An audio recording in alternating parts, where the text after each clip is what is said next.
Howell? Here in White Lake Township. McGilvray? Here in Madison Heights. Howell? Charles? Here, Southfield.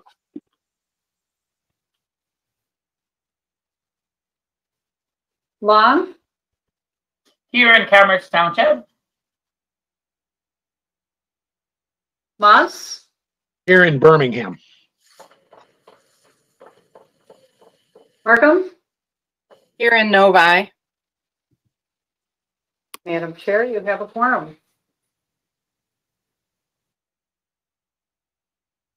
Wait a minute. Thank you. Is somebody going to try and reach out to Commissioner Powell? Can somebody send her a text? Yeah, working on that right now. Sure, I can. Okay, thank you. Thank you. Okay, next up we have the Pledge of Allegiance.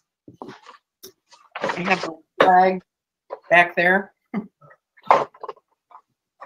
I pledge allegiance to the flag of the United States of America and to the republic for which it stands, one nation, under God, indivisible, with liberty and justice for all.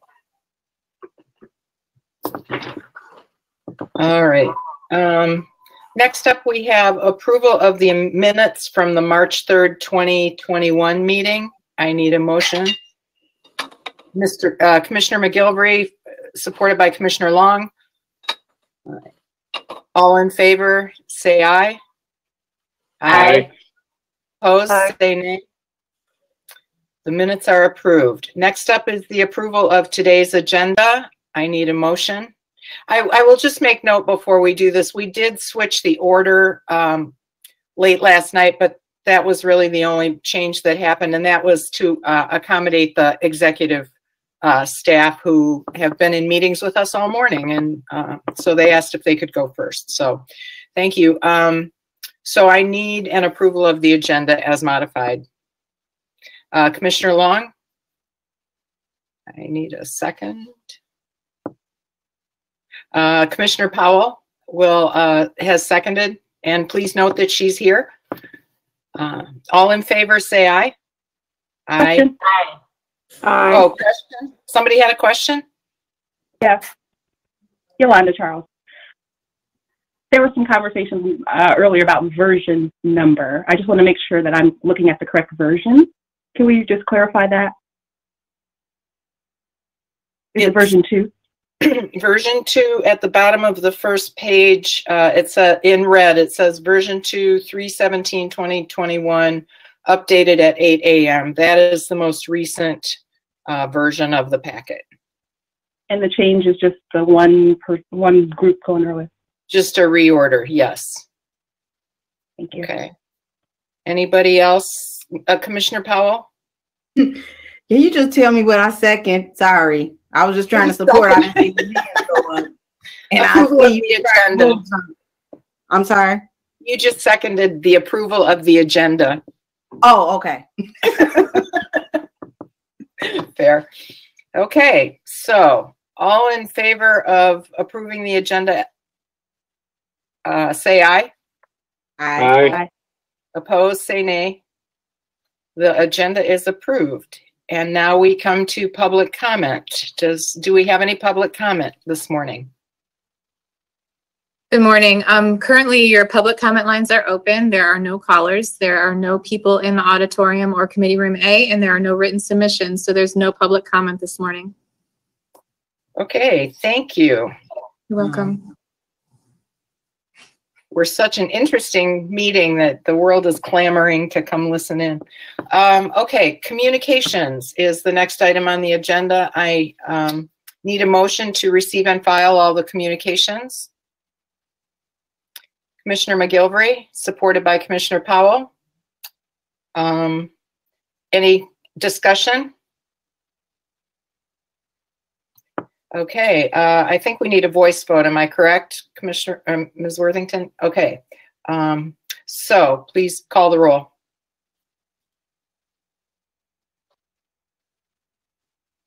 do a voice vote on receive and file if you want.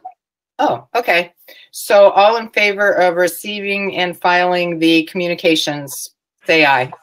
Aye. Aye. Opposed, say nay. Motion carries. Communications have been received and filed. Moving on to the regular agenda. Item number 1 is the Human Resources Fiscal Year 2020 Wage Reopener for employees represented by the Michigan American Federation of State, County, and Municipal Employees, Council 25, Local 2437, AFSCME. And today we have Deputy Lynch and Brittany Anthony and Julie Fisher. Welcome. Thank you. Thank you. This is our third in 4 weeks. I need a motion. I can do that. Commissioner Long, supported by Commissioner Powell. Okay, sorry. Still learning my Robert's rules for being a chair. Again, thank you. Happy sunny afternoon.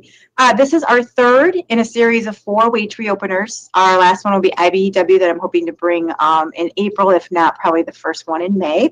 This is AFSCME. They typically are in the circuit court. That's where they primarily live. It's a multiple different classifications. In fact, this group had almost 9, a little over half of their classifications actually were mirrored in the comp study. So they, we worked through the comp study to make sure that they had the same wages as that were delivered there. And then again, the same process as before, looking at where we are within the market, within the other counties, and then the internal equity. So what we have before you is a wage reopener for AFSCME. This is just wages. As I've been saying with the other ones, we actually are going to be open their whole contract this next year as well, but this is just for wages. It looks like overall this one would be seeing a 6.4% increase. Thank you, Ms. Lynch. Do we have any questions or discussion on this topic? Going once, going twice. Seeing none, please call the roll. On item number 1, Commissioners Cavell, Yes. Powell, Yes. McGillivray, Yes. Powell, Yes. and will you just let me know your location, please? Oh, Pontiac. Thank you. Charles? Yes. Long? Yes. Moss? Yes. Markham? Yes. Madam Chair, you have 8 yeas, 0 nays. Thank you. Okay, item number 2, facilities management, facilities planning and engineering, county executive, campus sustainability planning project. We have with us Art Holdsworth and April Lynch. Welcome. Thank you. And I need a motion. Commissioner Moss, supported by Commissioner Charles. No? I moved. Commissioner Charles, supported by Commissioner Cavell. Okay. All right. Welcome, Art and April again. Thank you. Thank you. So what you have before you is a request to approve a contract with AECOM. We went out for bid for a campus-wide sustainability plan. We started this process back in December. We had 3 RFPs that were submitted, went through a significant vetting process, and here we are with AECOM. So I'd like to give a little overview of the request, and then I also have AECOM here as well to provide a little more in-depth, just a little bit on the whole program and allow for some time for questions. So the whole purpose and focus of the sustainability plan is to address and understand where we have opportunities for environmental sustainability within our campus. So that we wanted to make sure that we knew and understood what it is that needed to take place in order to start hitting some of those goals and initiatives, if you will. And in order to do that, we needed a whole plan. And we also are doing it in tandem with our CIP plan that's being in play, that is in play right now as well, so that we have that synergy between both plans to make sure that they marry each other. We wanted to make sure and understand that when we do this, that I think we can all agree that there's many, many ways to address environmental sustainability, and we wanted to make sure that this plan helped us address that through prioritization, making sure that we're spending money after good dollars, making sure that whatever it is that we do, we have a good solid ROI, and making sure that the big hits are met. We also wanted to make sure that with this plan this plan will help us ensure that when we go out for grants, whether through the federal government or foundations, that we have a solid plan in place that always helps make sure that when we're requesting those dollars, that they know and understand how we're going to use them, as well as the ability to leverage some dollars. So that was another priority area. I think another one was that we wanted to make sure that we could support our local communities as well. While we have many communities that Oakland County can learn from in Oakland County, we do have a lot of communities around here as well that may not be able to afford to do a plan on their own campus. So the other ancillary goal here is that we could provide some templates and leadership as it relates to other communities. So in total, this is really another guidance, another plan that we could take and use to help us facilitate some of these goals that we have around environmental sustainability. I did bring our two leads for this project from AECOM. Katrina Lewis and Katie Johnson are here to do a very high-level overview. I promise it's a very short PowerPoint, but they do a really good job of giving a nice 101 on how we are approaching this. And I apologize, some commissioners already got to see that this morning, so you get a double watch there. So if Commissioner Markham, if you're okay with that, I'd love to bring them up with a PowerPoint if you guys are okay with that. Sure. As you said, some of us have seen this earlier today, but I'm certainly willing to see it again. I do think it's important for the commissioners to have a good sense of the scope of what we're trying to do here, so that they can make the right kind of judgment as to whether they want to spend the money for this. So yeah, I think that a few minutes spent really walking through what the plan looks like is time well spent. So yeah, let's go for it. Okay, so I think I need somebody to be able to make me a presenter really quick. If one of you guys can do it for me. There we go. Awesome.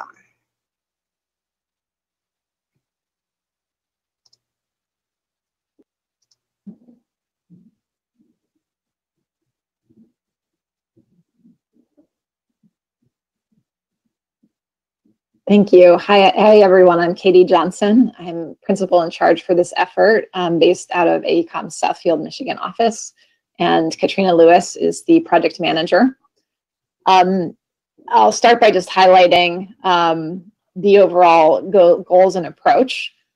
This plan is intended to be a comprehensive sustainability plan in that it's taking a holistic look at sustainability across 4 dimensions: energy and emissions, campus operations, nature and ecosystems, and health and well-being. And as April mentioned, it's really creating a framework and an action plan based on a metrics-driven triple bottom line approach to prioritizing near-term impactful opportunities, as well as a long-term vision and framework for sustainability goals.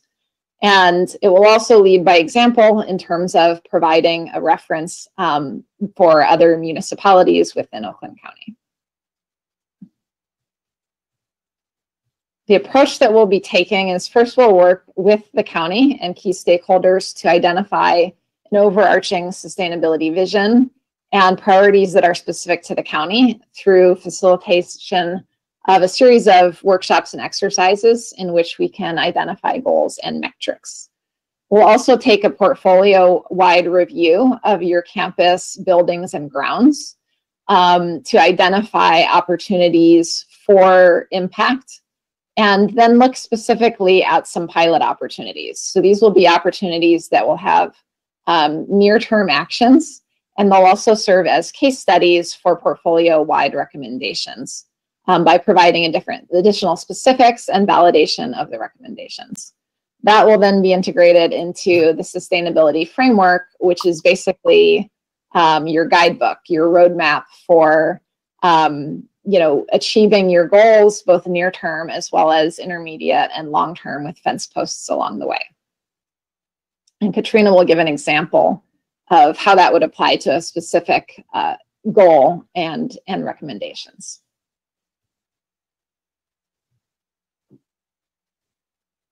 Katrina, I can't hear you, but you look unmuted.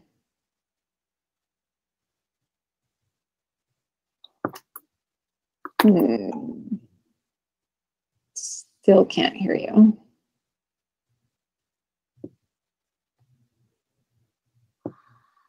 It worked fine this way. Yeah, the same setup. How about now? Yes, good to go. When in doubt, turn it off and on. Sorry about that, Commissioners. Thanks for having us this afternoon now. So we thought it would be helpful to walk you guys through an example to feel a little more tangibly what this might look like. So we took a hypothetical potential goal of the county. So this is an example goal of aiming to achieve a net zero energy campus by 2050, which is a goal that a lot of different entities are looking at right now.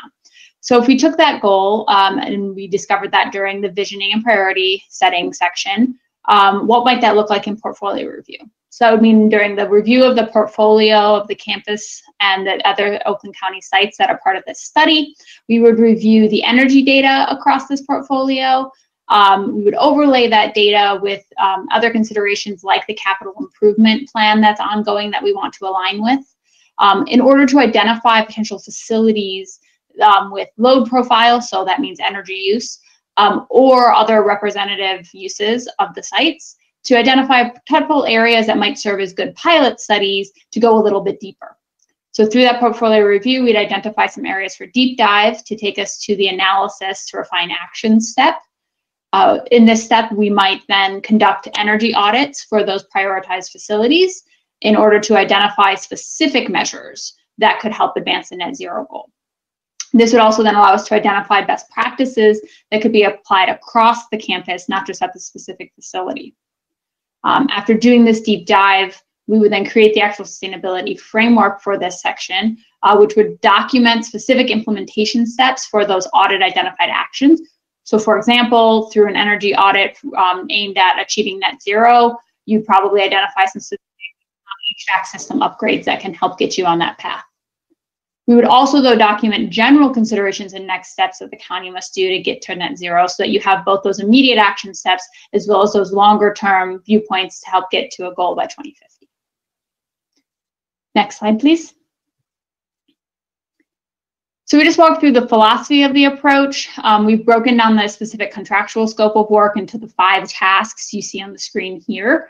And I know you guys received in your packet some additional information regarding this. The first key task is that discovery phase. This is really that visioning and priority that Katie mentioned, as well as gathering specific data and information from the county. Art's already been very helpful in helping us think through the types of data sets that are available.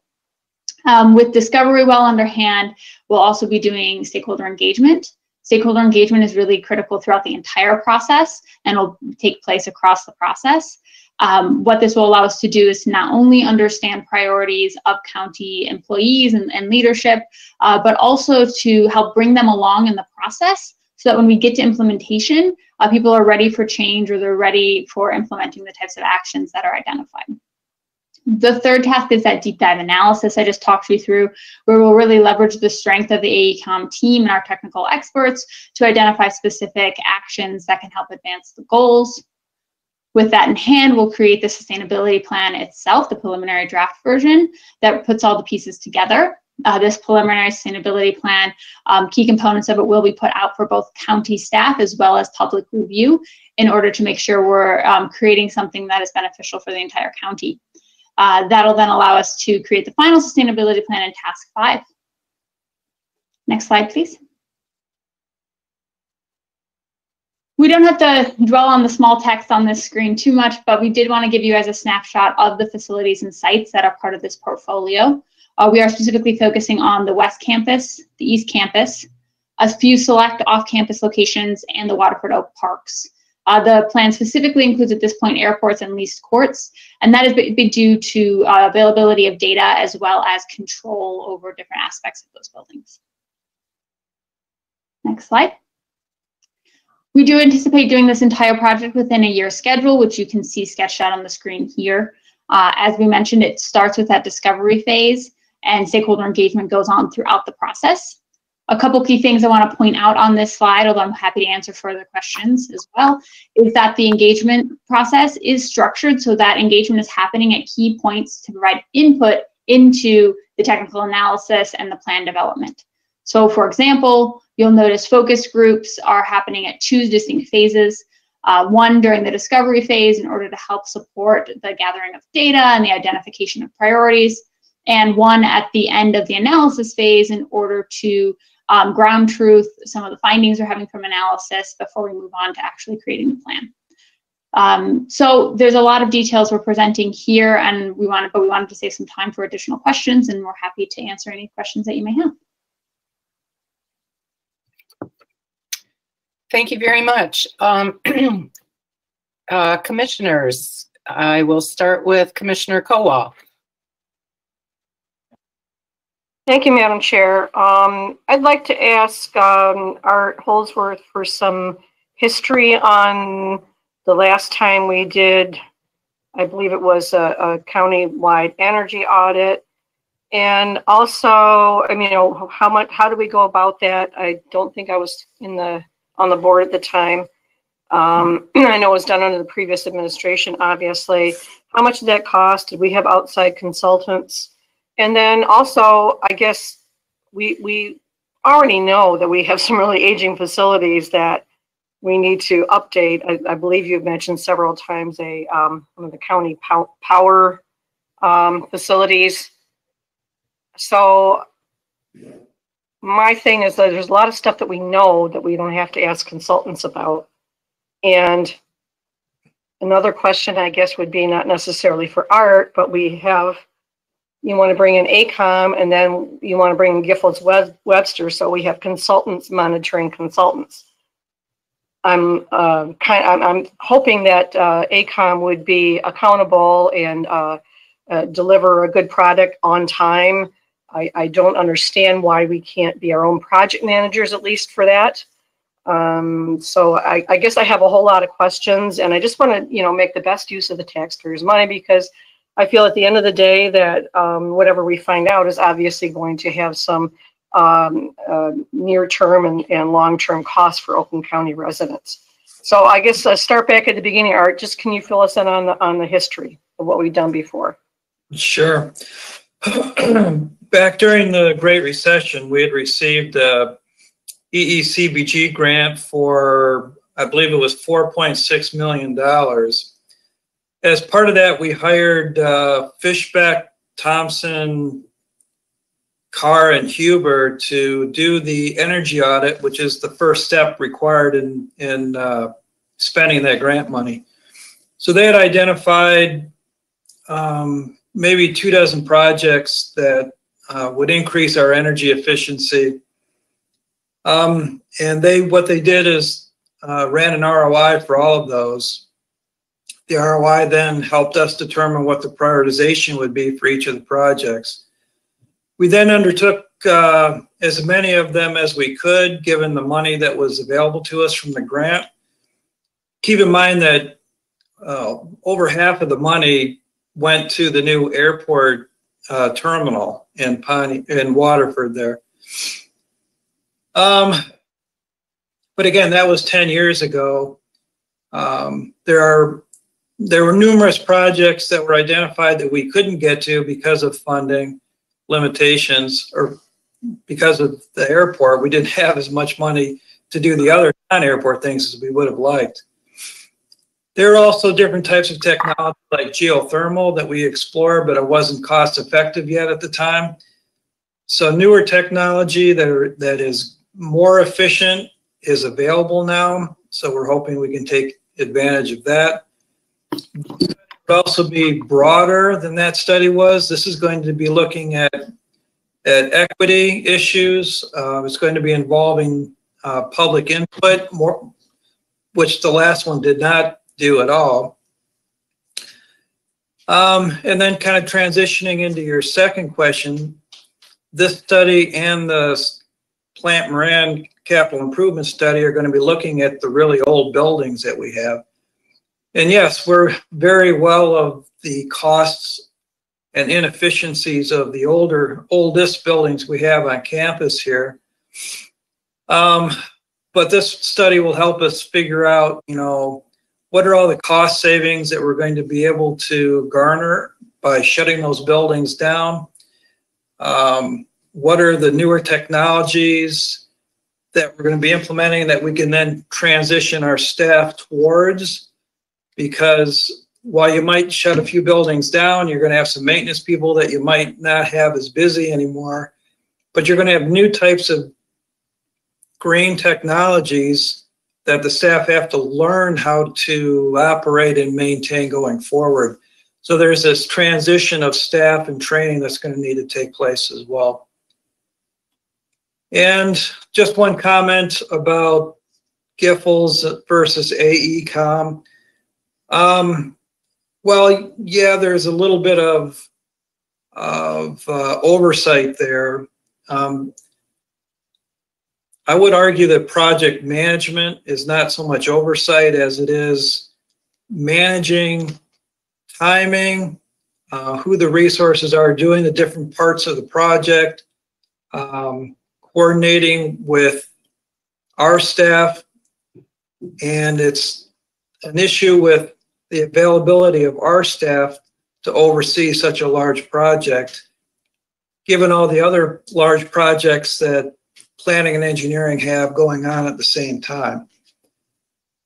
We've always tried to leverage our third-party resources as much as we can because we are limited in staffing in the planning and engineering group. So that's one of the advantages of having someone like Giffords working with us on this project. And they won't be alone. We'll still have, you know, our department working with them and AECOM very closely. So it's not like AECOM is going to be kind of left out there to do whatever they want. And Giffords is just going to be like an extra arm, if you will, of our department during the study. Well, thank you, Art. I guess life is very, very complicated these days when you have to go through all of this to move forward on something like this effort. I'm still a little bit puzzled about some of it, but I will just pass the baton to somebody else for now. Thank you. Thank you, Commissioner Kowal. Commissioner Long?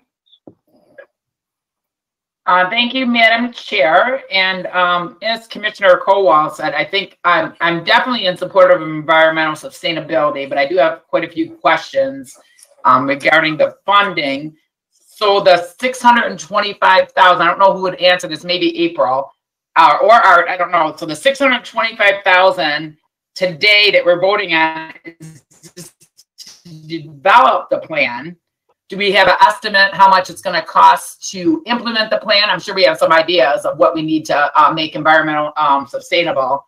How much extra, more money will it cost to implement the plan after the $625,000? Are there grant fundings available like there were for the airport? I guess I have that question. And I also really need to know an estimate of the return on investment, because before I vote on it, I'd like to know how many years out is, are we gonna, if we spend $4 million, how many years is it with our new sustainable building will it take us to get our return on investment? So I don't know if that's too many questions. I guess the first one is, the $625,000, is this to develop the plan, if I'm correct on that? And then if we have an estimate how much more money we will need to implement the plan, can we use grants like the airport did? And then the real important thing, what would be our estimate on return of investment? Those are financial questions that are really important to me before I support this project.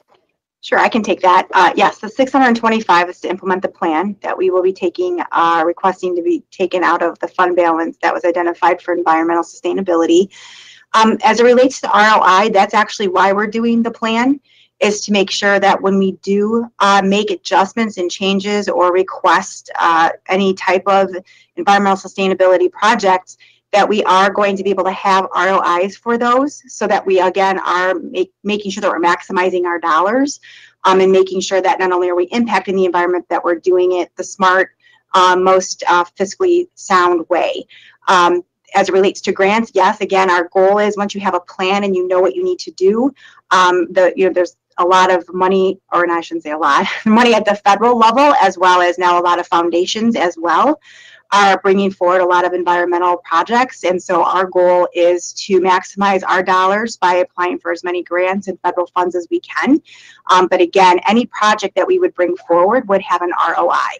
And I just want to make a comment too, that it's a plan, just like a CIP. There's, this plan could come back at $5, which it won't, or it could come at 100 million. And of course, we don't have 100 million right now. And that's why we want to make sure that we leverage any type of grant funds that we can have, any federal funds that we can have, and know and understand that we may not be able to do certain things for a few more years, or we'll focus on certain areas that give us good headway.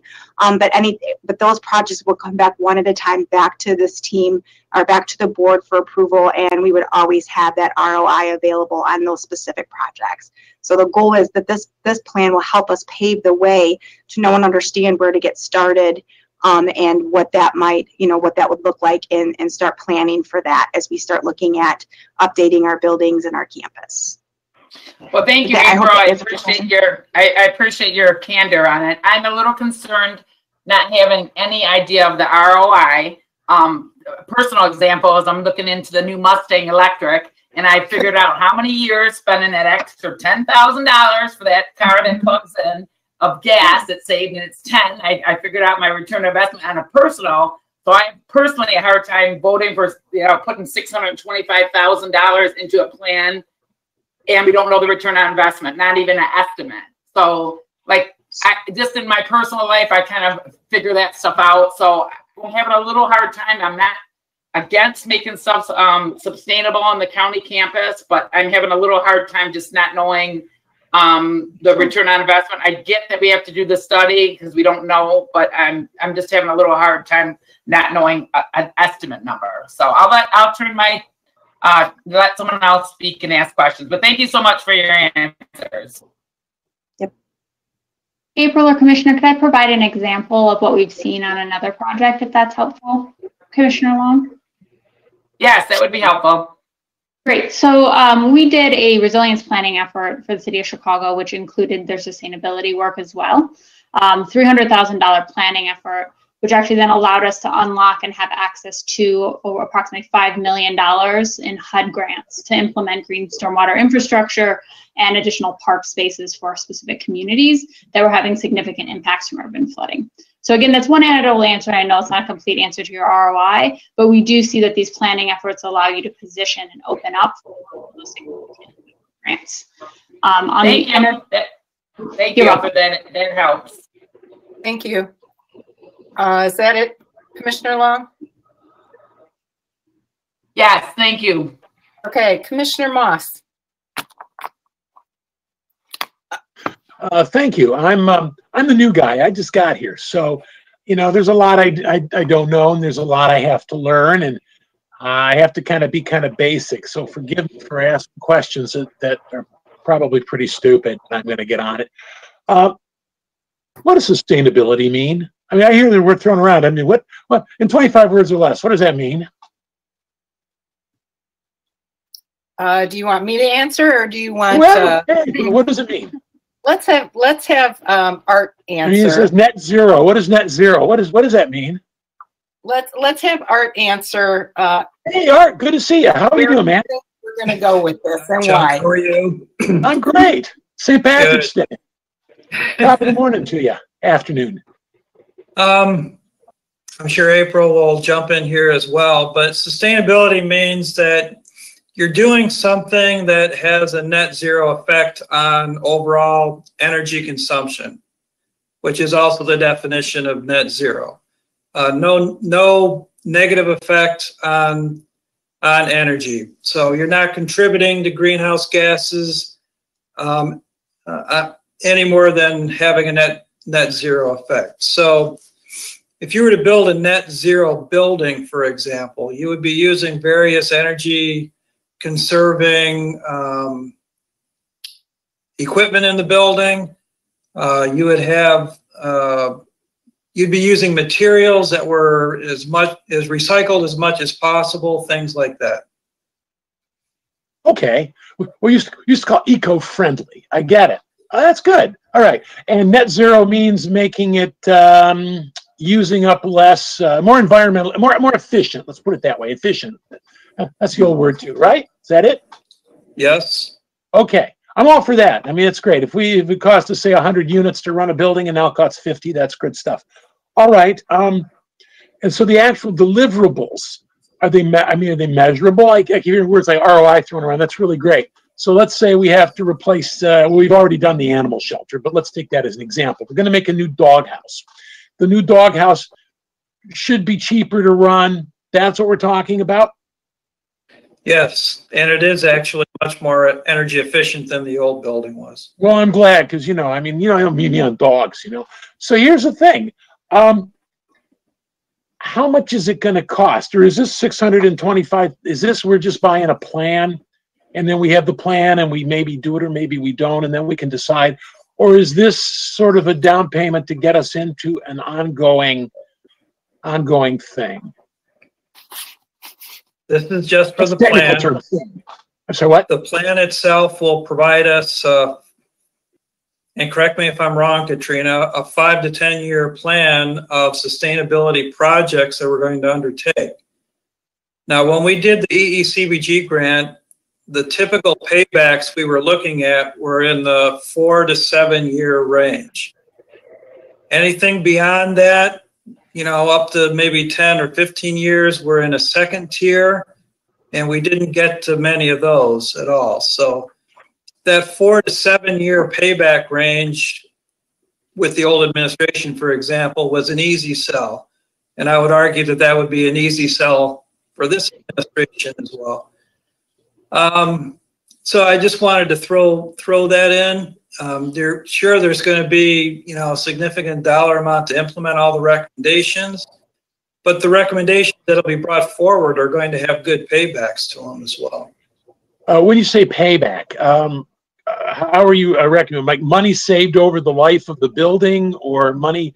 What do you mean payback? So, again, without having a specific project coming out of this plan, because we haven't done it yet. But hypothetical. So we looked at window replacements in the old project, right? That's a good one. That were in a very old building and they'd never been replaced. I think that had a 7 or 8 year payback because the energy bills in that for running that building were going to go down so much that it paid for itself essentially. Okay, so payback that's very measurable. You say, we're going to replace the buildings, the windows. It's going to cost us, let's say, 20 grand. We will be able to show that we saved 20 grand in the heating cost or the energy costs over 7 years, or maybe more, maybe less, whatever. And that's a deliverable. That's a nice. Okay, so that's what we're talking about, right? I just want to be sure because we're buying I want to be sure I understand this. The 625K we're talking about right now, we're buying a plan. Yes, is that it? Or are we buying more or less? No, it's a plan. Yep. All right, okay, so we're talking about buying a plan. Okay, great. Like I said, I'm a new guy. Forgive me. Indulge me. So the thing is that, great.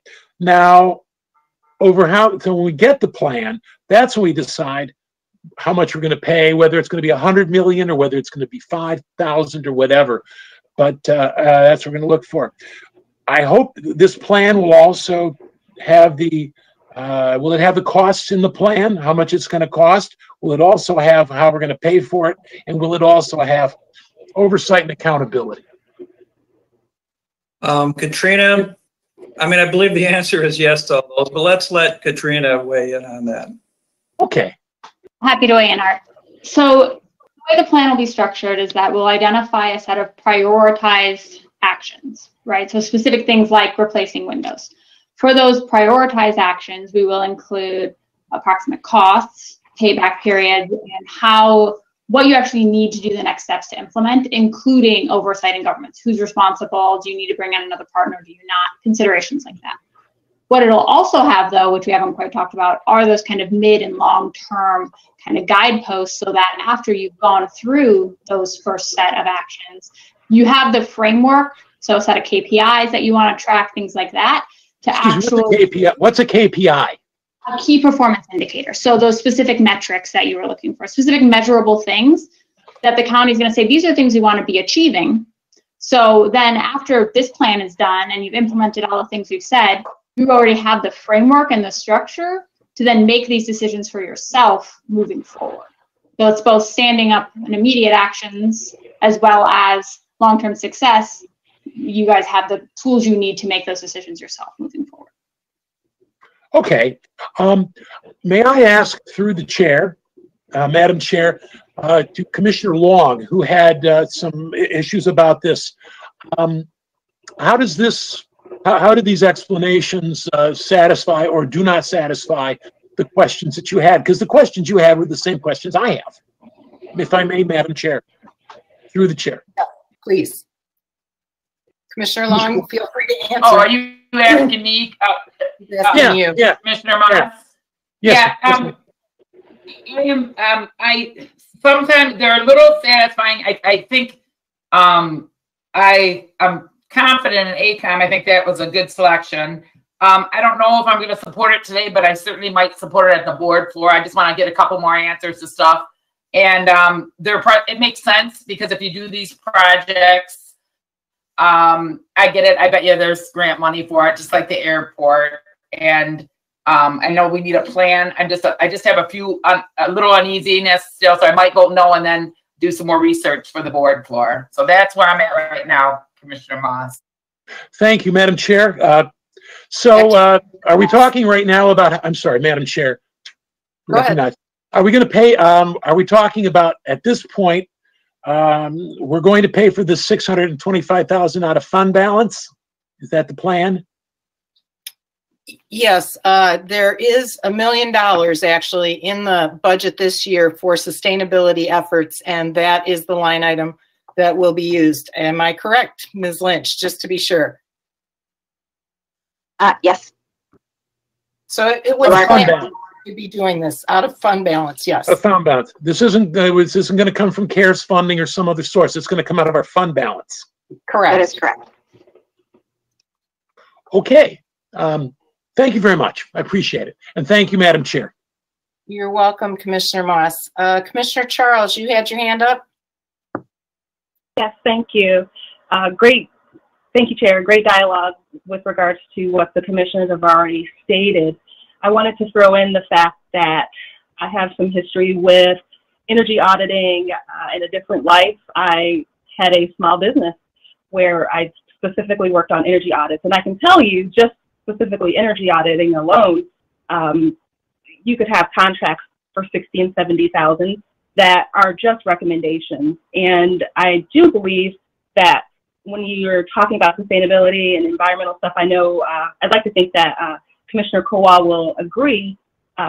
Sometimes it may not be dollars and cents. It might be encouraging great talent or great staff to come and work in our community, or encouraging, as Commissioner Cavell had stated earlier, millennials or younger than millennials, but not only those folks, but also some of the folks on the opposite side of that spectrum, perhaps younger baby boomers who are looking for communities that make that kind of investment. Corporations, I can see, looking for that when they want to check off boxes as far as what kind of communities they want to approach for their businesses. So I think it is a very much long term. I don't think it's something, whenever we talk about ROI, whether it's just minimizing the use of light bulbs in some of the spaces that aren't being utilized on a regular basis. It's hard to quantify that in a large dollar it may be a few $100 a year. But I still think there's another element, particularly calling ourselves Oakland County. It rings to me a county that appreciates environmental responsibility. So that's why for me, this was a good starting point. And my last point is about 175,000 of that 600,000 is going directly towards engagement to, just to get the buy-in from the community. And so I think that's going to be key. And it's also going to be the onus on us as the elected officials to make sure that we're getting that buy-in and also back and forth with our community stakeholders. Thank you, Commissioner Charles. Did anybody else have any questions? Commissioner Cavell, and then Commissioner Kowal for a second time. Yeah, thanks. I just wanted to respond to the ROI question because we heard this in public health and safety. So in between, I did a little bit of homework, which I know we all were around and perhaps participating in politics. Maybe some of us even had community meetings where we got yelled at about the flooding in 2014 and then again in 2017. So just to maybe throw this out here, climate crisis is real. It's happening. We're seeing it in Oakland County. 19,000 people were awarded $11.5 million for a class action lawsuit that cost governments money. Then I-75 needed to be refixed or whatever. The Water Resources Commissioner has spent money and time working with I-75 and MDOT to build some 4-mile long, 14-foot pipe underneath I-75 to limit drainage and to allow for water to seep through so that there isn't flooding on our highways that we all use. These are expenses that are part of our modern world because we live in a place that's not taking the climate crisis seriously. So these are some of the returns on investment that we'll be seeing. Also, the Joint Chiefs of Staff for Barack Obama, Donald Trump, Joe Biden all believe that climate crisis is part of a national defense strategy we need to have. General Motors is going all electric. I mean, this is a good thing. Thank you, Commissioner Cavell. Commissioner Kowal? Well, thank you, Madam Chair. I think what you're kind of, it's maybe a step beyond, but it's what we just used to refer to as, energy efficiency. And, I think that the best dollars spent on energy are those that aren't spent on energy. So I can go along with that, the whole idea of energy efficiency. Just the new terms, I guess, seem to be sustainability, so that you can not only be energy efficient, but like geothermal, like it's a constant thing, and it will sustain itself, at least as far as we know. I still kind of have a few questions maybe, or a little bit more discussion I need to have to come to a yes vote. I certainly hope to be there by the time we have our board meeting. I just want to make sure we're doing the right thing. It seems like we are leveraging some money to get greater gains. But once again, I think I'm just going to hold off and wait until the board meeting. Okay, thank you, Commissioner Kowal. Anybody else? I have some comments. First, I'd like to ask, excuse me, Art, if you could discuss a little bit our strategy and how this relates to the CIP, which is an activity we go through every year, planning future investments for asset management. So can you talk about that, how they relate? Sure. So we have the that CIP study going on right now with Plant Moran. We're going to, and if I understand correctly, AECOM has worked with Plant Moran in the past on other projects. So there is going to be some time spent between the two of those firms comparing notes and looking at the various projects that both sides are going to be coming up with. One of the projects that Commissioner Kowal had alluded to earlier is looking at the steam plant we have on campus. It's 90 years old. It really needs to be decommissioned, for example, and that could be a big, not only an energy saver, but possibly an operational cost saving for us as well. So that'll be part of the actual study itself and how the two overlap. Then from a CIP standpoint, a lot of the projects State Econ comes up with are going to be put into the capital improvement plan. That's where the funding will be held to do the projects. There's obviously going to need to be an increase in the funding in the CIP to do all these, but that's where we'll find the projects after the study is done. And as you know, the rules, the board rules for the CIP requires us to come back with every individual CIP project for you to review and kick the tires on again before they get approved and they proceed. Thank you for that. So I just want to make a couple of points, and then if nobody else has any more comments, we'll take a vote. The funding for this was put in this year's budget with the idea that we would go look at an outside organization to help us, because the job is really big. And we didn't want to just nibble around the edges. We wanted to take, as I believe Katrina said, a holistic approach to sustainability and energy and campus operations going forward. I also think that the pandemic has shown us, we didn't know this when we first started to talk about it, but the pandemic has shown us that we may be using our campus a little bit differently than we have in the past. So hopefully this, through the engagement process and some of the other steps that are going to be taken, some of that will get fleshed out in the next year, which is also a point I want to touch on. This is a one-year project, which I think is really quite efficient. If we take 1 year to really think about what we want to do and in what order we want to do it to move out, we're going to, it will be time and money well saved, and we will be able to direct our investments toward the best practices. I like the fact that we will be investing based on data-driven information. You know, it's not just, well, we think we should do this or that old building should probably go. We are going to take the data to make the right decisions, and that's the way I think we should go.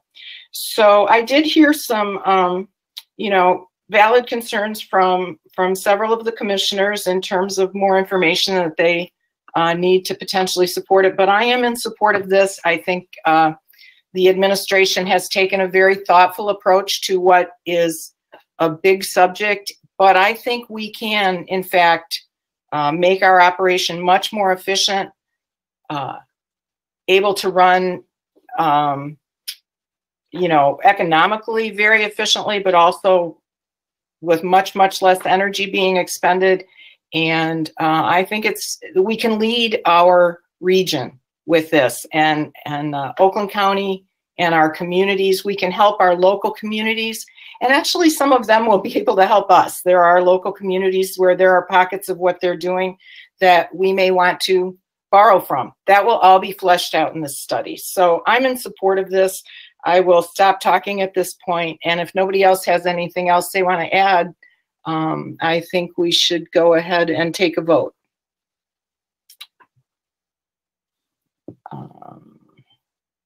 On item number 2, Commissioners Kowal? No. Gillibrand? Yes. Howell? Howell? You still with us? Charles? Yeah. Long? No.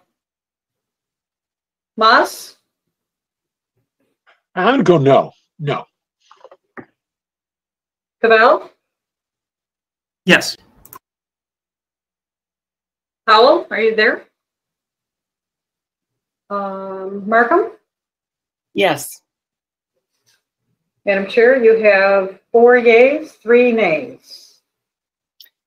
All right, motion carries. Thank you very much, Ms. Lewis and Ms. Johnson, for spending the morning with us. Mr. Holdsworth, Ms. Lynch, good luck bringing this before the board next week. Thank you. Thank you. Thank you. All right, next up, we have item number 3, Information Technology Comprehensive IT Services Interlocal Agreements. Good afternoon, Mr. Tim. I need a motion. Yep. Commissioner Long, supported by Commissioner Charles. Thank you for keeping me honest, folks. All right, now, Mr. Tim.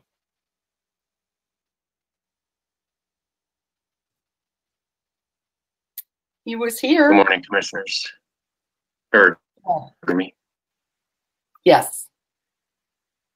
And let me, all right, sorry about my camera there a second. So I'll get started on this this resolution while the camera's opening. These are standard IT service agreements for online payments and over-the-counter, and also Clemis services for Van Buren Township, who's an existing Clemis customer. It's a renewal for Van Buren. So we're just bringing these as prescribed by board process for your review and approval. Okay, does anybody have any questions for Mr. Tim? If not, let's go ahead and call the roll. On item number 3, Commissioners McGillivray, Yes. Howell, Charles? Yes. Long? Yes. Moss? Yes. Savell? Yes. Powell? Yes. Markham? Yes. Madam Chair, you have 7 yeas, 0 nays. How's here, and I'm a yes. Oh, okay, thank you. I gotcha. We have 8 yeas and 0 nays. Thank you. All right.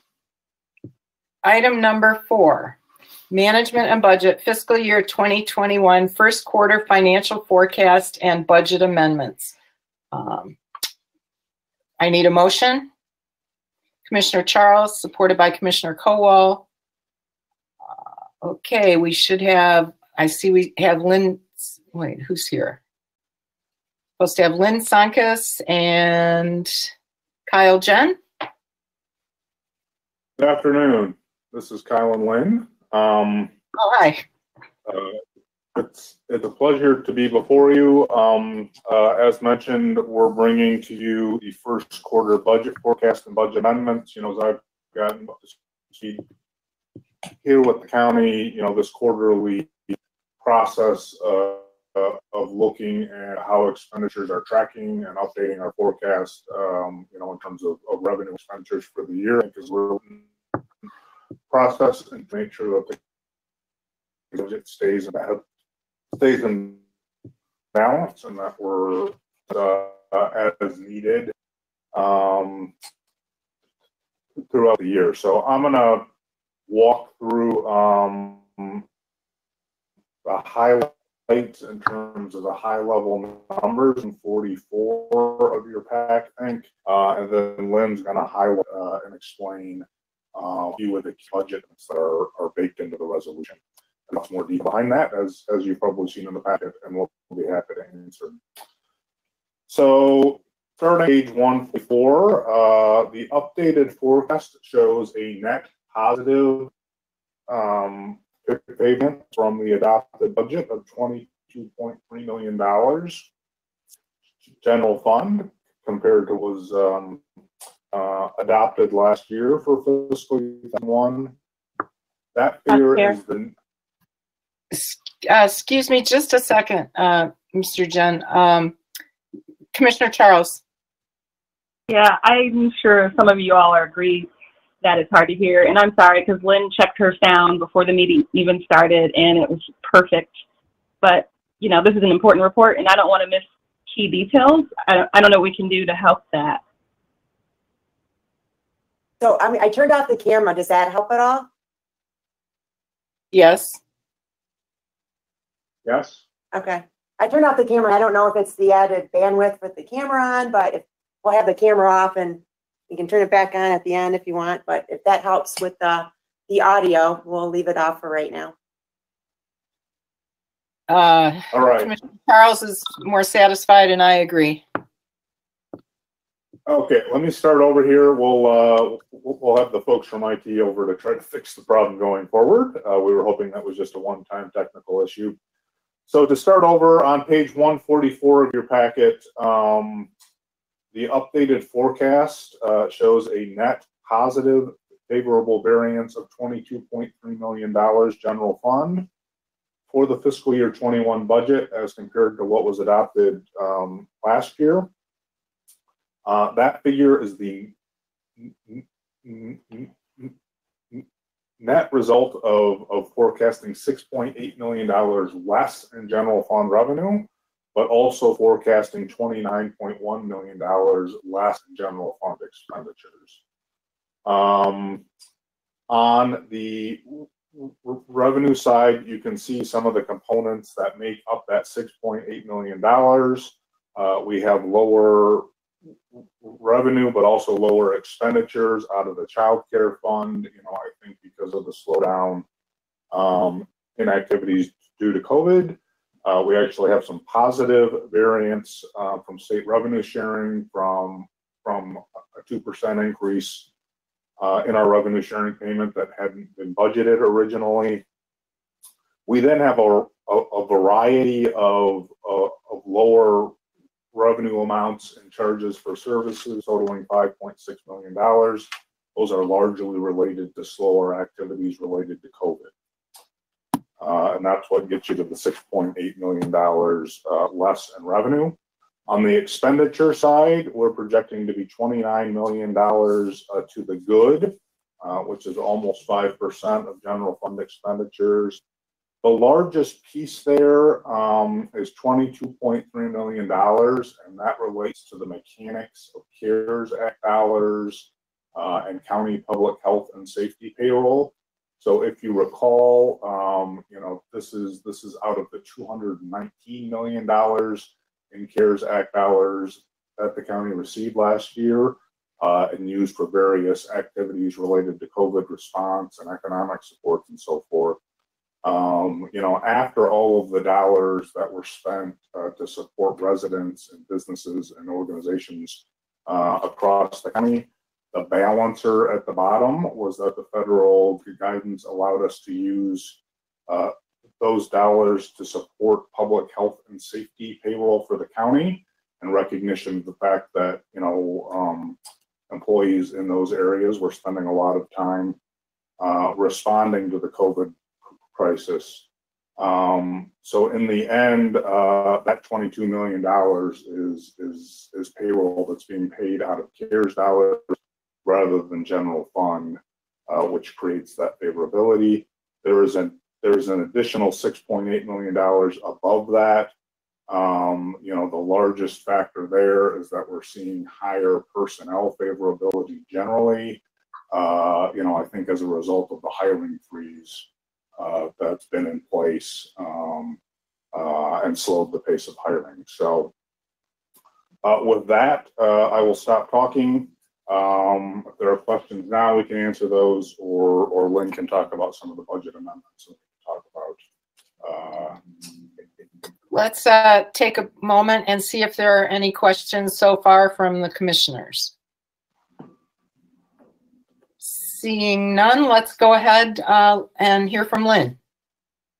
Okay, so at the beginning on PDF page 140 of the Finance Committee agenda packet starts the resolution. And within the resolution, there are numerous budget amendments taking place. Most of those amendments are related to, they're net neutral. There's no impact overall. It's either adjustments within line items within departmental budgets, adjustments between the division number that's being used on the line item budget or the program number. So those are explained each in the whereas statements of the resolution. Okay, so there are amendments that are listed in Schedule A, which would be any amendments that impact general fund, general purpose departments, and Schedule B amendments are anything that impacts proprietary and special revenue funds. There are a couple of amendments within the body of the resolution that I wanted to call out. On PDF page 141 would be the second or the third whereas down. There is an amendment for $385,000. That is for an additional, or it is a continued appropriation. It's an additional appropriation for continued service of cleaning at the animal shelter. We previously were able to utilize CARES Act funds through December for that, because once the pandemic hit, we used to be able to utilize inmates from the jail, trustees, to help clean that facility. And we're no longer able to do that. So in order to effectively care for the animals and make sure that there's proper cleaning in place, we have included an amendment to continue that cleaning effort through 2021. And of course, it's subject to review beyond that time period. And of course, it's subject to possible, or it's not possible. We know we're going to get additional funding from the federal government, whether or not that we can utilize some of that funding to help offset some of that, or offset some or all of that $385,000. The very next whereas statement in that same page talks about a budget amendment to transfer money back from the building and liability fund to the general fund for roughly $113,000. And that's based on a resolution from 2017, for those of you that were here, that dealt with the Mill Belt Tunnel project. That was a Water Resource Commissioner project that resulted into the county having to provide some funding to do a water main extension for the Greencastle subdivision in Farmington Hills. It was roughly $1.5 million, in the overall project came in a little bit favorable, so we're returning the $113,000 to the general fund. That project is now closed out. And the last large amendment that does have an impact starts on the bottom of PDF page 142, and that deals with the Parks and Rec Commission fund, Parks and Recreation Fund. And that's primarily related because of the additional, the passage of the additional millage for the Parks and Recreation up to 0.35 over the next 10 years. So that's accounting, at the time the budget was prepared, that millage was not approved until November. So we're doing the amendment now to account for those additional tax revenue dollars and the expense offsets within that. For those of you that are new to the Finance Committee meeting, there is a summary of the various general fund, general purpose departments. I don't have the PDF page number since the packet was updated, but it's document page 21 of the packet itself. So that's where you'll see the overall revenue unfavorability of the $6.8 million and the overall expenditure favorability of the $29.1 million broken down by departments for the expenditure side. I think that starts on page, I think it starts on page 147. Yeah, in the packet, if anybody's looking for it. Does anybody have any questions? Thank you, Lynn. Does anybody have any questions? Commissioner Charles. Thank you, Madam Chair. Yeah, this was a great induction into county dollars and cents, and hope I do the taxpayers good diligence in my questions. But I first would like to ask if we have a policy with regards to a threshold for flagging of our fund balance. You know, Michigan has a trigger of, I think, 3% for that. fund balance, and I know Southfield Public Schools, just as a shout out, had a 10% threshold that we tried to maintain.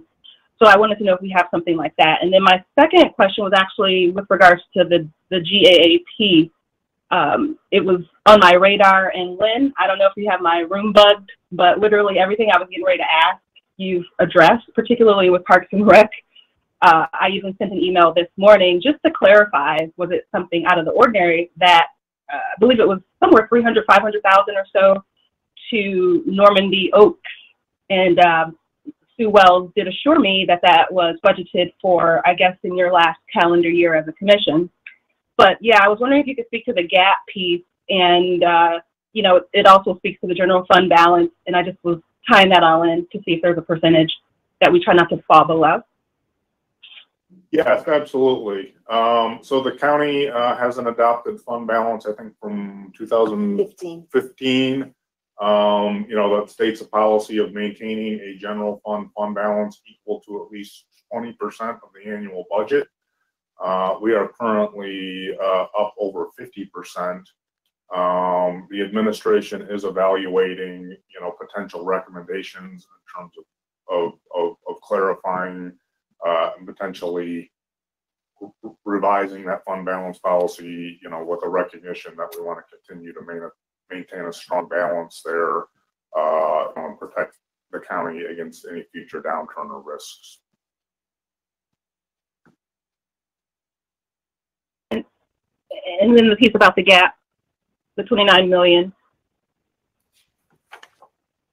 So are you referring to the transmittal letter? I think it's round about page 140. I moved my cursor. Yeah, I think you're looking at the transmittal letter as far as the impact on the equity. So overall, with where we're looking at for the beginning of the fiscal year, had a fund balance of roughly $267 million. This is saying, based on our forecast at this moment in time, what is going to be the impact to fund balance at the end of fiscal 2021. And at this point in time, with the first quarter forecast, it looks like a reduction of roughly $7.5 million to the impact of general fund, which is, when you look at the budget overall, it was projecting to utilize roughly $29 million. So it's forecasted favorable overall, but that's telling you what is going to be the impact to the general fund balance at the end of 2021. The gap presentation, $7.5 million reduction. Okay. I just think it's diligent through the chair that we be mindful of it, because it shows on our book, but you know, we're not held accountable for it, whereas it may look like we were. So I just wanted to make sure I was reading it correctly. Thank you. And if I could, Madam Chair, I would just highlight, you know, that the administration remains strongly committed to eliminating the use of fund balance as a practice, you know, to balance our budget, and you'll see continued steps toward that as we start into the FY22 budget process here. Very supportive of that. Anything else, Commissioner Charles? Okay, Commissioner Moss. Oh, wait, I think Commissioner Cavell was next, and then Commissioner Moss. Sorry. Thanks, I'll be quick. I just wanted to say thank you to Lynn for the tutorial before the meeting, and looking forward to talking with Lynn and Kyle about learning more about this finance stuff next week. So I appreciate you all taking the time to learn me up. Okay, Commissioner Moss. Thank you, Lynn and Kyle. I appreciate the hard work that you put into, and I appreciate the way it's all explained. Dogs in the background. Welcome to Zoom. All right, my question. First question is, excuse me. Hey, all right, quiet. Yeah, it's. Bring your pet to work day. Yeah, let's bring your way. You want to grab Archie, please? Okay, great. Number one, we're doing a lot of spending of the fund balance. It strikes me that I know that we're doing a revision to the official policy of fund balance Can we, do we know when we're going to see that revision? Are we essentially operating under the new revised policy right now, whether or not it's been officially published? No, I mean, we are operating under the current policy. You know, we are expecting to be able to bring some recommendations to you, you know, either April or May. You know, we're trying to take a very narrow approach to the use of fund balance policy. You know, I think the item you just talked about, you know, that's the first step on a long-term project to hopefully save the county money. You know, so we are trying to take a narrow approach, and you'll see that with the FY22 budget process as well, you know, until we have a handle on things, and can make sure we're no longer using fund balance to balance our ongoing operating budget. Well, if we are using fund balance to balance ongoing operations, that's basically a structural deficit situation. And that's not good. And I think I remember you and I were both, we were in Lansing when that was the order of the day, which is not a good thing.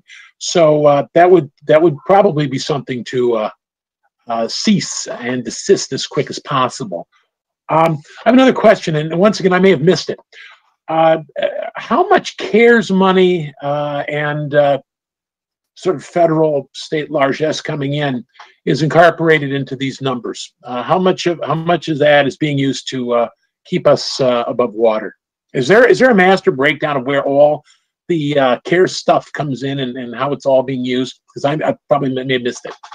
Yeah, we can absolutely provide that. I think Deputy County Executive Carlson made a presentation a few weeks ago that had a nice breakdown of that we can re-forward. I mean, certainly I've got that, so I can look at it. Yeah, okay.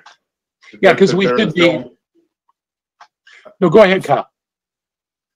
You know, there is no use of CARES Act dollars to balance our budget. You know, the structural shortfall number you're seeing, you know, is frankly a holdover of the budget approach from the last administration, which is a little complicated. And, you know, this administration has tried to make that process more transparent, and will continue to do so. So, you know, there is no intention, and there will not be any use of these federal funds to balance our budget on an annual basis. Those dollars will be spent on one-time projects to support the economic recovery of the county. Yeah, because you were there. So was Eileen, frankly, when John Nixon came in, was budget director in the first Snyder administration, and told us all, don't use one-time money for ongoing expenses. You know, it's like 101. We're like, okay, live and learn. Just be sure that you're cognizant that this, you know, it may be given, but it could be quickly taken away. All right. I will just add that before that, there used to be the budget, we budgeted for full employment, and there was a turnover factor that was included in a fiscal plan document, but what wasn't actually incorporated into the budget itself. So with the last budget process for 2021, there was some of that turnover factor included in the line item budget. So there was a reduction in the quote line item called plan use of fund balance to account for actual turnover, because we're never going to achieve full employment. Right. Well, I know that it's a big surprise to me that a Bob Dado budget would be structurally unbalanced. But all right. Thank you very much. I'll yield for now. Thank you. Okay. Anybody else have any questions or discussion on this topic? All right. With that, then let's go ahead and call the roll. On item number 4, Commissioners Powell. Commissioner Powell. Commissioner Charles. Yes. Long. Yes. Moss. Yes. Powell. Yes. Cavell. Yes. Kowal, Yes. McGilvray, Yes. Markham. Yes. Madam Chair, you have 8 yeas, 0 nays. Thank you. Okay. Thank you. Thank you, Mr. Jen and Ms. Sonkus. See you soon. Next item is Health and Human Services Health Division Amendment Number 2, supplemental to the fiscal year 2021 Local Health Department Comprehensive Agreement. I need a motion. Madam Chair, I move. Commissioner Charles moves and Commissioner McGilvray supports. Good afternoon, Ms. Stafford. How you holding up? I'm good. I've got my green on today. St. Patrick's Day. It's good. So he's ready. I'm jealous. Anyway, so this is an amendment to our large grant that we received from the state, MDHHS. Many of you know it as the CPBC. You know, they now call it really the Health Division contract now, or Health Department Comprehensive Agreement. But this money is a little over $4 million. It is specifically available for COVID vaccine only, to purchase for, to pay for salaries, to pay for any advertising, contracted services, any materials that we need, and it even allows for IT ops if we needed to enhance our scheduling or our reservation, save your spot system. So the majority of the funding is going toward salaries and contracted services. And so as we're ramping up, providing more and more vaccines every week, we are bringing contractors in to help assist with different areas within the health division, whether it be you know, helping us take appointments, actually, you know, taking phone calls to make those appointments once someone has received an invitation, to even working the sites as we're providing the vaccines at the individual clinics. So I can take any questions anyone has. Commissioner Kowal. Thank you, Madam Chair, and nice seeing you, Leanne. Happy St. Patty's Day. Got my green on too. I have got a lot of interesting calls about vaccines, and of course, a lot of suggestions on how we could and should be doing things better. I'm sure you haven't heard any of those. But one gentleman did mention, you know, that people would be willing to perhaps volunteer to make phone calls to people. Has any of that been taken into consideration? Just maybe lining up some volunteers to reach out and contact people, particularly those that aren't, you know, connected, maybe our elderly population that don't even have smartphones or anything. Just wondering. Thanks. Yeah, actually, we are working with Homeland Security to accept volunteers. I mean, at this point, it's really been around the vaccine clinics, but I mean, that's a great idea. So if you have people that contact you and that are interested in volunteering, they can email to oakeoc@oakgov.com. So it's oakeoc@oakgov.com. And I can make sure I provide that to the Board of Commissioners staff too, so they can get that out to you all. And then that information is vetted through Homeland Security, and then they provide that information to us so that we can pull them for those activities or jobs that we may have that are, you know, kind of extra, that we need people to call, or, you know, push wheelchairs. I mean, there's so many activities that we can use these for. So it really is an opportunity for us to expand our workforce by using volunteers. So yes, definitely. Can you give me that address one more time? I just found a pen and paper. Yeah, it's OAKEOC. So like Oakland Emergency Operations Centers. Yeah. At oakgov.com. Thank you. Welcome. Is that it, Commissioner Kowal? Okay. Commissioner Cavell, you had your hand up? Thank you, Chair. Hi, Leanne. Since Public Health and Safety, when you showed us this yesterday, I had a question come up from a couple constituents about the oncoming deluge, right, when almost 1 million more people in Oakland County will be eligible for the vaccine. How are we going to do this? You feel good? I mean, it really still is all dependent on the amount of vaccine that we receive, right? So, although we're still working through our 65 and over population, and we will continue to work through that population until, we feel that a big percentage is invited. We do know that there will be some crossover. So we know that, just this past week, or actually the 8th, I guess that was last week. Wow, how time flies. 50 and over that have a disability or underlying health condition, as well as healthcare or caretakers were eligible. So, they were added to our list of eligible participants, but that doesn't mean that they've been invited yet. So we're still creating a priority and not just starting to invite everyone, right? So it's really, it's a great way for us to get through our list or look through our list when we're prioritizing.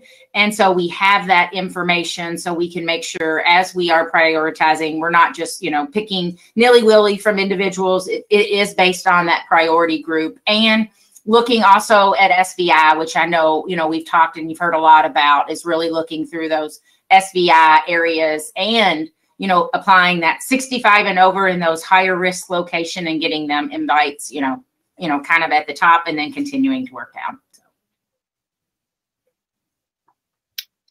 Thank you. Anybody else? Commissioner Charles. Thank you. Thanks again, Chair. Thank you, Leanne. It goes without saying, I know you guys are doing a yeoman's work. I will say that I was able to get my first shot yesterday, but it was through the Detroit Health Department and my church, which happens to be in Detroit. And so I was just curious, are we working with those partners in ways to better facilitate the rollout of the vaccine?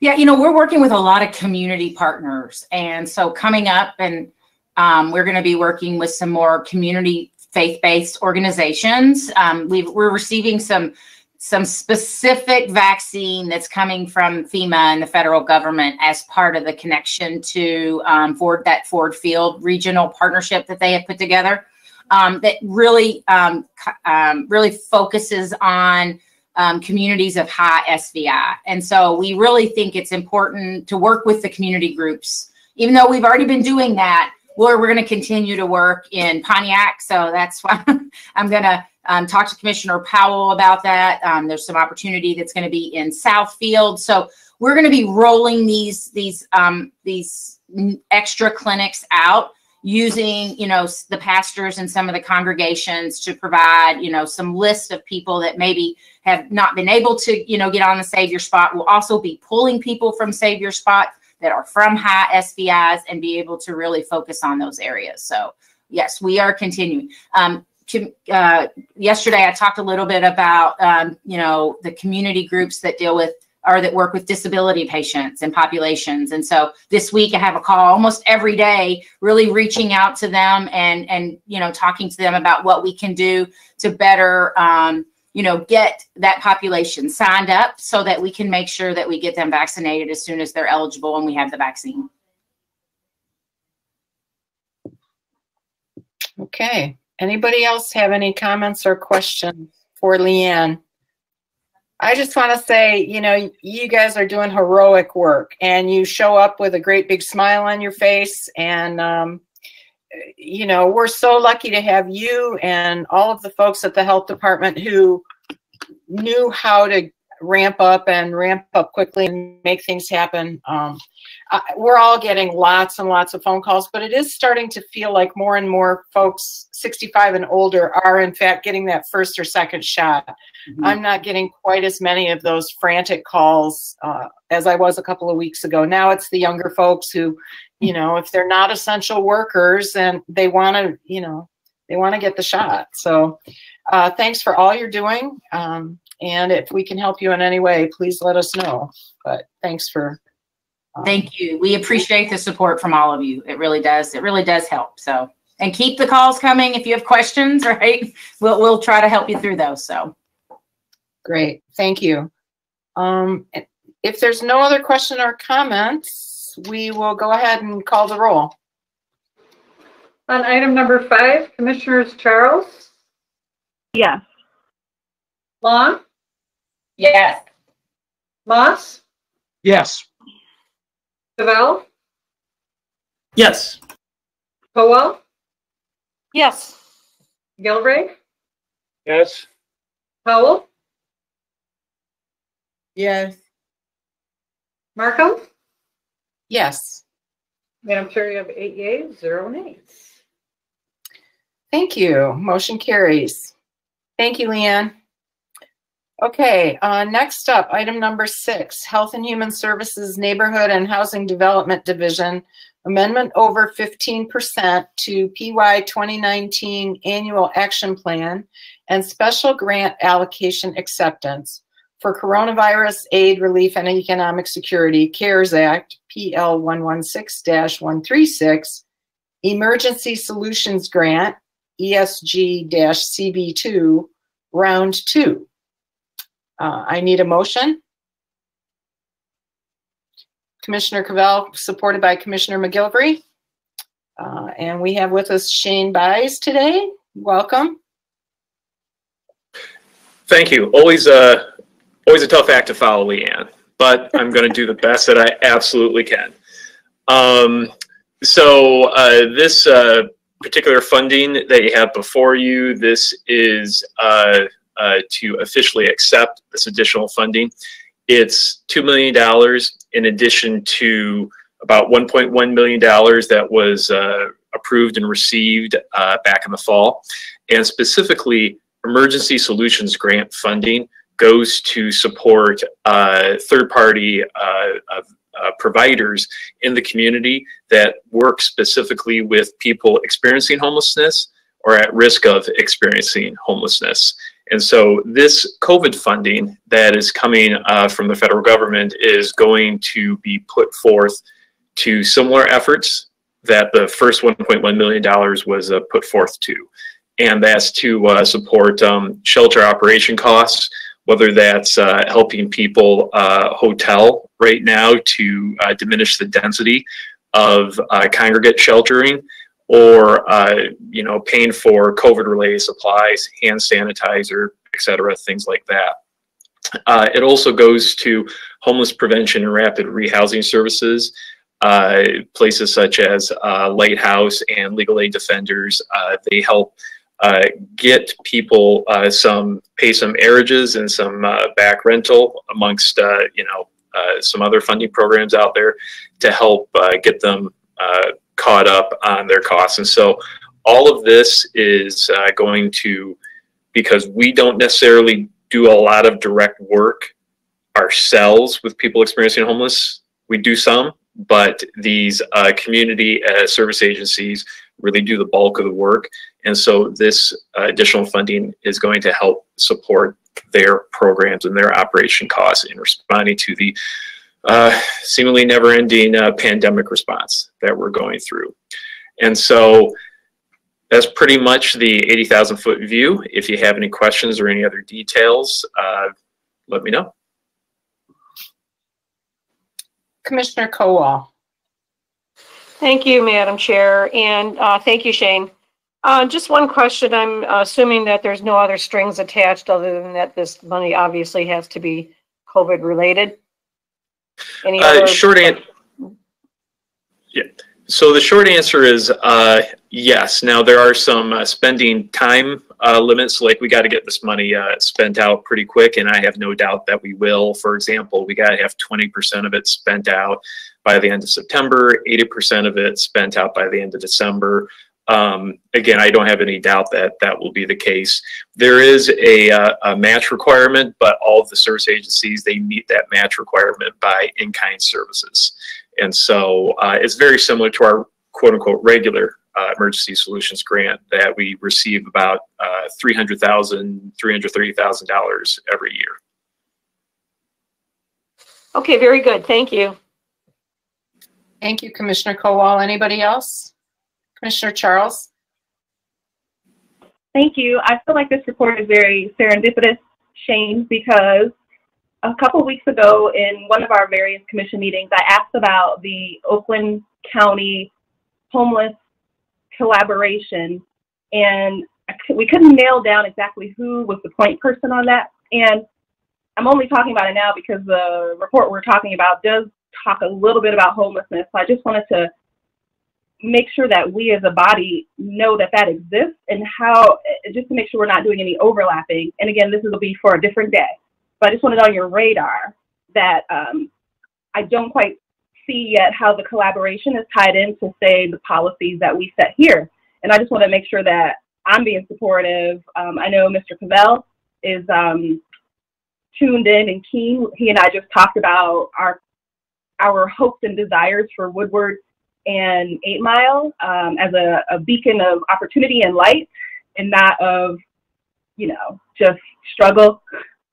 So I just wanted to make sure that our group here knew that you were involved with the collaboration, because you've been on every one of those emails I've gotten over the years.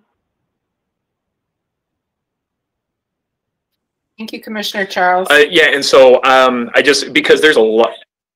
Oh, go ahead.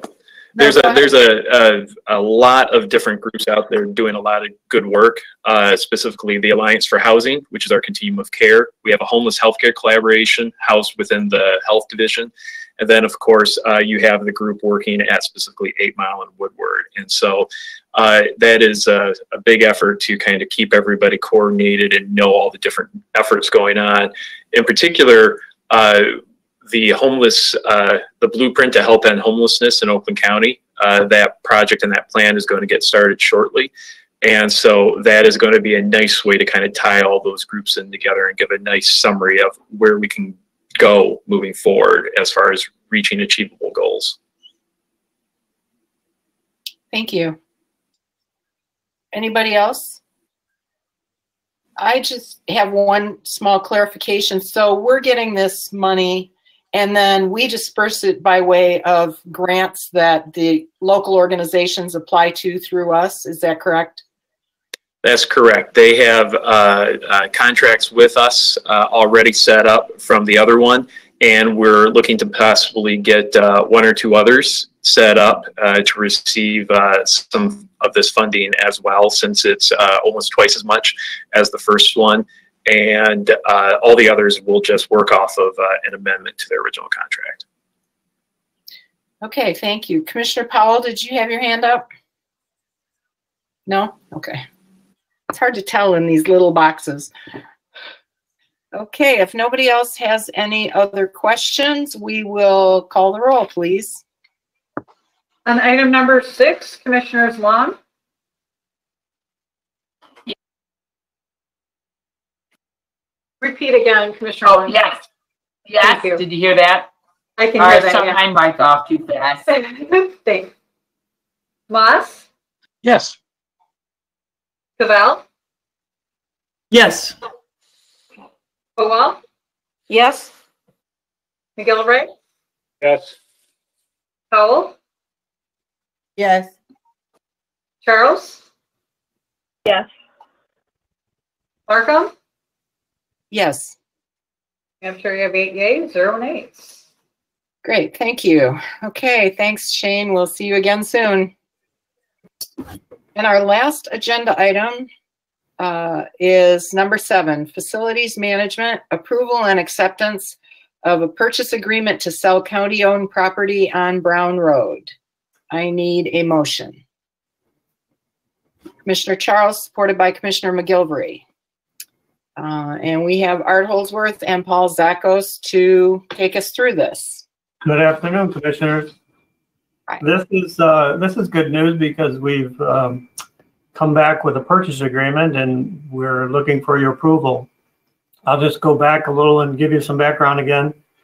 The facility decided to use purchasing in a sealed bid solicitation, and that was sent out February 11th and 12th. Purchasing sent that through Mitten and to any other interested parties. More importantly, it was sent to the broker that was used to market this property. And they sent it to the 3 interested parties we already had knowledge of. And they all had do sealed bids by March 1st. We received 2 bids back, and those are from the total packages, which include due diligence, a purchase agreement, phase 1, survey, and all information that they needed to make a decision up front. So that's what we wanted. We received an offer from General Development Corporation in Southfield. They are at $4,001,000 with 60 days due diligence. And the other developer called CL Associates, they were at $3.5 million with 60 days. So purchasing awarded the purchase agreement and the bid from them to General Development for that purchase price. And a new purchase agreement was sent out, and they've already signed it. So once we get approval, we can take that to the board for signature. They felt that this was the best way to do it, and we're pleasantly happy with the way this worked out, and feel that we've got the best price for the property over the period of time that we did the marketing. So if you have any questions, I'd be happy to answer. Thank you, Paul. Commissioner McGilvery. Yes, thank you, Madam Chairwoman. Paul and/or Art, whoever wants to answer, do we have any idea of what kind of development, general development, is going to put on that property? Well, we don't have specific knowledge of what they're going to do, but it will be industrial buildings or distribution. We had good feedback from the city of Auburn Hills saying that they actually recommended of the developers that they know, General Development was a good developer or a good entity to work with. So more than likely it will be something that has to do with the zoning, which is light industrial, and that would be distribution or some type of warehouse or possibly manufacturing. Okay. Just one other comment, Madam Chairwoman. Quite a few years back now, Mr. Holdsworth took me on a tour of that complete piece of property, and it was in pretty bad shape. And we weren't using it anymore. We didn't even have a garage area to store the boats for the sheriff's department. And the rest of it wasn't being used for anything. So this is great to get rid of it, and $4 million ahead. Thanks. Thank you. Thank you, Commissioner McGilvery. Anybody else? Yeah, I'd just like to point out for the rest of the commission that the minimum bid was $3.25 million, and the bid that we got was over $4 million. So good job. It's going to be money that the county can use, and that's great. So with that, if there's no other comments. Charlie's got a question. Oh, Charlie, Commissioner Cabell. Right. Thank you, Chair. Forgive me if this is part of the process. Like Commissioner Moss said earlier, I'm new at this, so forgive me. Is General Development or CL Associates a woman or minority-owned business? I looked them up but couldn't tell. I don't think there's a way to find that out. I don't know if they are or not. Was that not part of the process? Or scoring, or however you did it? Well, when you sell real estate, we listed it with a broker, and the broker takes it to the most interested parties, and there's, anyone could come forward and make an offer. So I hope that helps. Yeah, it's not part of the bid requirements, if that's what you're getting at, Commissioner. Thank you. Okay, just wondering. Sounds like that might be a conversation to have with the purchasing department at a different time. So, okay. Anybody else? All right, let's call the roll. On item number 7, Commissioners Moss, Yes. Cabell, Yes. Howell, Yes. McGillivray, Yes. Howell, Yes. Charles, Yeah. Long, Yes. Markham. Yes. Madam Chair, you have 8 yeas, 0 nays. Thank you. Thank you very much. We'll see you gentlemen soon. Yep. All right. Next on the agenda is other business. I don't have any other business. Do any of the commissioners have something they want to bring to the commission? If not, I will call this meeting adjourned at 1:47 on March 17th. Thanks, everybody. See you soon. Thank you, Madam Chair. See y'all next week. Thank you.